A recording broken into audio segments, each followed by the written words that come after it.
పండించేదొకడట, అమ్మించేదొకడట, మధ్య నలిగి చచ్చేది పేద రైతులేనట. శిస్తుల వసూళ్ళని పుస్తెలు అమ్మించి దొంగ రసీదిచ్చినోళ్ళు దొరలవుతుంటే,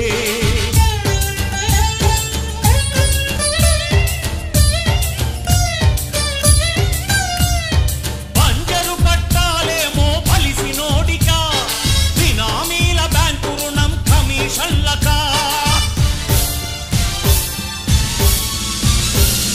ప్రజా సమిష్టికని ప్రణాళికేస్తుంటే మధ్య దళారీల